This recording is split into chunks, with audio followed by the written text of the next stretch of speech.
پتہ ہے میں نے کبھی سوچا ہی نہیں تھا کہ صبر کا صلہ اتنا خوبصورت بھی ہو سکتا ہے کہ بدلے میں صلہ دینے والا ہی مل جائے گا۔ مجھے تو کبھی ایسا گمان نہیں ہوا تھا کہ سب کچھ کھو کر مجھے سب کچھ مل جانا ہے۔ عجیب پہلی ہے یہ زندگی، کبھی جیت کر انسان ہار جاتا ہے تو کبھی ہار کر جیت جاتا ہے۔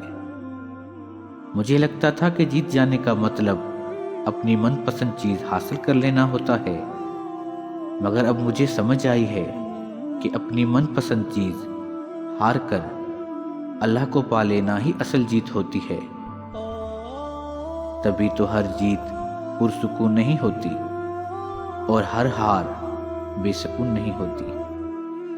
یہ بات سمجھنے میں بہت دیر لگی مجھے کہ اللہ کی محبت کے سوا ہر محبت آزمائش ہے، اس کی محبت کے سوا ہر محبت خود غرض ہے۔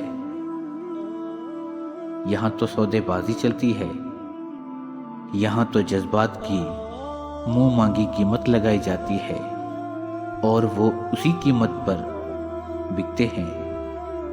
جس نے زیادہ بولی لگائی محبت اسی کی ہو گئی،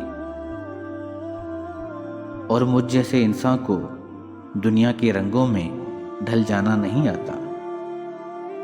ان کا کاسہ ہمیشہ خالی ہی رہتا ہے، اور پتہ ہے اللہ کاسہ کب خالی کر دیتا ہے؟ جب وہ چاہتا ہے کہ تمہیں اسے بھرنے کی لگن اس کی جانب کھینچ لائے۔ اور جب میں یہ سوچتا ہوں تو میرا دل مجھ سے راضی ہو جاتا ہے، کیونکہ بھری ہوئی غافل جھولی سے اللہ کو یاد کرتا ہوا خالی کاسہ بہت بہتر ہے۔ اور جو اس کو یاد کرتا ہے اس کو دنیا یاد رکھتی ہے۔